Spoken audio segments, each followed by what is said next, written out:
بسم اللہ الرحمن الرحیم۔ آخر بی بی خدیجہ نے فرشتے جبریل کو دیکھ کر سر کا دوپٹہ کیوں ہٹا دیا؟ جب حضور صلی اللہ علیہ وسلم کی عمر 40 سال ہوئی تو اچانک آپ کے ساتھ کچھ عجیب و غریب چیزیں ہونے لگی۔ وہ اس طرح کی، جب بھی آپ باہر گھومنے جاتے تو راستے کے ہر پیڑ و پتھر آپ کو سلام کرتے۔ اچانک آواز آنے لگتی کہ اے محمد السلام علیکم۔ یہ سن کر حضور صلی اللہ علیہ وسلم پریشان ہو جاتے کہ آخر یہ آوازیں کدھر سے آ رہی ہیں؟ یہاں تو ہر طرف سناٹا ہی سناٹا ہے، کوئی نظر نہ آتا، لیکن وہ آوازیں برابر آتی رہتی۔ اسی طرح اس زمانے میں حضور صلی اللہ علیہ وسلم جو بھی خواب دیکھتے تو وہ بالکل سچ ثابت ہوتا۔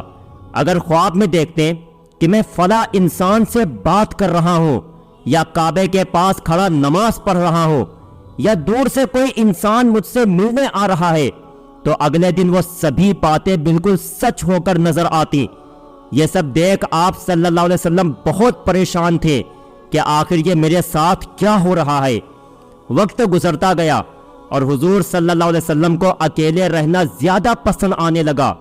کسی سے بھی بات نہ کرتے، اکثر خاموش رہتے۔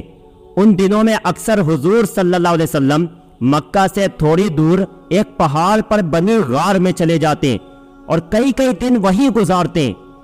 آپ صلی اللہ علیہ وسلم کئی دنوں کا کھانا لے کر اس غار میں جاتے اور وہاں بیٹھ کر سوچا کرتے کہ آخر اس دنیا کو کس نے بنایا ہے، یہ کائنات کا سارا نظام کیسے چل رہا ہے۔ ایک دن دوپہر کے وقت حضور صلی اللہ علیہ وسلم اس غار میں بیٹھے سوچ رہے تھے کہ تبھی اچانک آسمان کی طرف سے ایک بڑی عجیب سی چیز نیچے کو اترتی نظر آئی۔ وہ چیز بہت تیزی سے اڑتے ہوئے غار کے پاس آ کر کھڑی ہو گئی۔ وہ حضرت جبریل علیہ السلام تھے، جو کہ آپ صلی اللہ علیہ وسلم کے پاس پہلی وحی لے کر آئے تھے۔ لیکن حضرت جبریل علیہ السلام کو اس طرح آتا دیکھ آپ صلی اللہ علیہ وسلم بہت ڈر گئے اور کانپنے لگے۔ حضرت جبریل نے غار کے پاس آ کر کہا کہ اے محمد باہر نکلو۔ حضور صلی اللہ علیہ وسلم کو نہیں پتا تھا کہ یہ میرے سامنے اللہ کے مقرب فرشتے حضرت جبریل علیہ السلام کھڑے ہیں، جو کہ نبیوں کے پاس وحی لے کر آتے تھے۔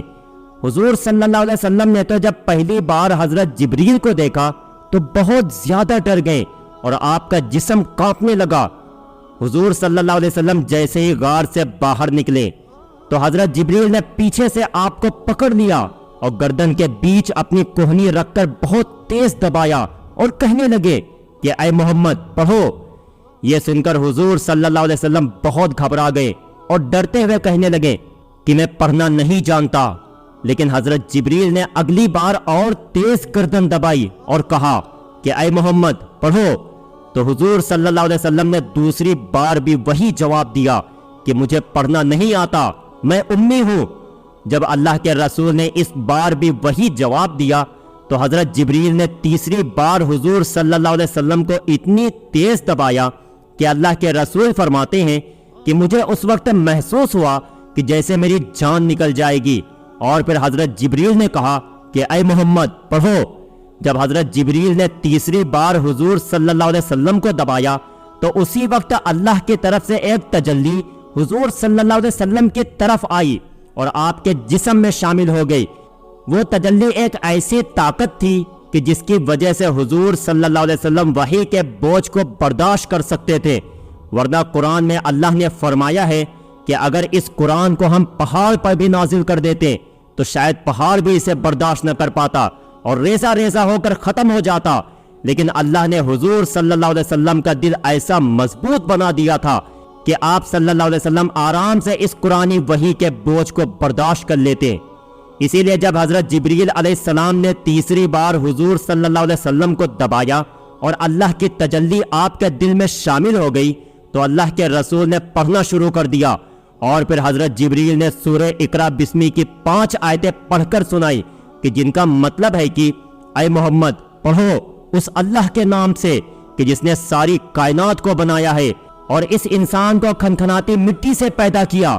اے محمد پڑھو آپ کا رب بہت مہربان ہے کہ جس نے قلم کے ذریعے انسان کو علم سکھایا اور اسے وہ باتیں بتائیں کہ جو وہ کبھی نہیں جانتا تھا۔ حضرت جبریل نے حضور صلی اللہ علیہ وسلم کو قرآن کی وہ آیتیں پڑھائیں اور پھر دور ہٹ کر کھڑے ہو گئے۔ اللہ کے رسول اس وقت حضرت جبریل کو بہت ڈری ہوئی نظروں سے دیکھ رہے تھے۔ اچانک حضرت جبریل علیہ السلام پھر سے آسمان کی طرف اڑنے لگے۔ یہ دیکھ حضور صلی اللہ علیہ وسلم اور زیادہ ڈر گئے اور جلدی سے گھر کی طرف چل دیے۔ اس وقت وہاں پہاڑ پر کوئی بھی موجود نہیں تھا، ہر طرف سناٹا ہی سناٹا تھا۔ دوپہر کا وقت تھا اور آسمان پر سورج چمک رہا تھا۔ ایک معصوم سا انسان اس ویران علاقے میں کھڑا کانپ رہا تھا، کوئی اسے سہارا دینے والا نہیں تھا۔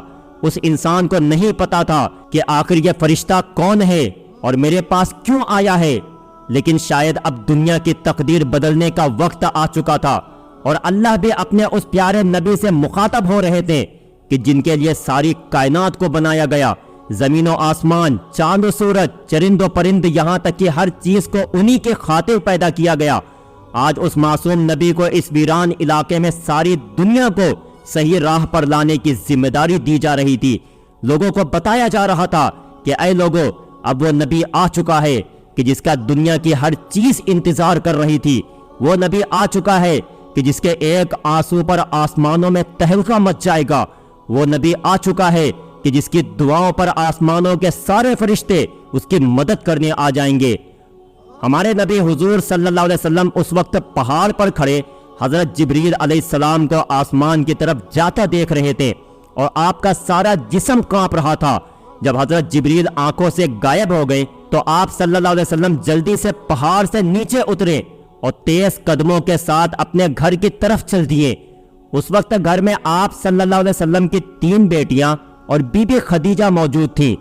جیسے ہی ان سب نے حضور صلی اللہ علیہ وسلم کا چہرہ دیکھا تو آپ اتنا زیادہ ڈرے ہوئے تھے کہ آپ کا جسم کانپ رہا تھا۔ یہ حالت دیکھ حضرت خدیجہ دوڑتی ہوئی پاس پہنچی اور کہنے لگی کہ آپ کو کیا ہو گیا ہے؟ اللہ کے رسول صلی اللہ علیہ وسلم نے کوئی جواب نہ دیا۔ ساری لڑکیاں پریشان تھیں کہ پتہ نہیں آج میرے والد کو کیا ہو گیا ہے، وہ اتنا ڈرے ہوئے کیوں ہیں؟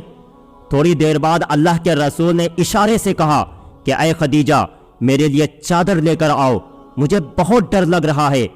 بڑی بیٹی زینب دوڑ کر گئیں اور ایک چادر لے کر آئیں۔ حضور صلی اللہ علیہ وسلم چارپائی پر لیٹ گئے اور حضرت خدیجہ نے اوپر سے چادر ڈال دی۔ بہت دیر بعد جب حضور صلی اللہ علیہ وسلم کی کچھ حالت ٹھیک ہوئی تو آپ چارپائی سے اٹھے۔ حضرت خدیجہ نے پنکھے کی ہوا دیتے ہوئے پوچھا کہ آپ کو کیا ہو گیا تھا؟ تو حضور صلی اللہ علیہ وسلم نے بیوی کو ساری باتیں بتا دیں اور پھر وہ آیتیں بھی پڑھ کر سنائی جو حضرت جبریل نے سکھائی تھیں۔ اس کے بعد حضور صلی اللہ علیہ وسلم کہنے لگے کہ اے خدیجہ، مجھے اپنی جان جانے کا خطرہ ہے۔ تو یہ سن کر حضرت خدیجہ کہنے لگی کہ ایسا ہرگز نہیں ہو سکتا، میں اللہ کی قسم کھا کر کہتی ہوں کہ اللہ آپ کی عزت کو کبھی داغدار نہیں کرے گا، کیونکہ آپ غریبوں کا سہارا بنتے ہیں، بھوکوں کو کھانا کھلاتے ہیں، یتیموں کی کفالت کرتے ہیں اور پریشان لوگوں کی مدد کرتے ہیں، تو آپ کا اللہ آپ کو کبھی ضائع نہیں ہونے دے گا۔ لیکن حضور صلی اللہ علیہ وسلم کی گھبراہٹ کم نہیں ہو رہی تھی تو حضرت خدیجہ نے کہا کہ آپ پریشان نہ ہو، چلو میرے ساتھ میرے چچا کے لڑکے ورقہ بن نوفل کے پاس چلو، وہ پرانی کتابوں کے ماہر ہیں، مجھے یقین ہے کہ وہ آپ کے بارے میں ضرور کوئی اچھا مشورہ دیں گے۔ پیارے دوستو، اس کے آگے کا واقعہ انشاءاللہ جلد ہی اپلوڈ کیا جائے گا کہ جس میں بتایا جائے گا کہ جب دوسری بار حضرت جبریل حضور صلی اللہ علیہ وسلم کے پاس آئیں تو انہیں دیکھ حضرت خدیجہ نے اپنے سر سے دوپٹہ کیوں ہٹا دیا تھا اور پھر اللہ کے رسول اپنے آپ کو پہاڑ سے نیچے گرانے کی کوشش کیوں کرنے لگے تھے۔ پیارے دوستو، امید کرتا ہوں کہ آج کی یہ چھوٹی سی ویڈیو آپ کو بہت پسند آئی ہوگی، اس لیے اگر ویڈیو پسند آئی ہو تو لائک کریں، چینل پر نئے ہو تو سبسکرائب کریں۔ ملتے ہیں آپ کو اگلی ایک نئی ویڈیو کے ساتھ، تب تک کے لیے اپنا ڈھیر سارا خیال رکھیں۔ السلام علیکم۔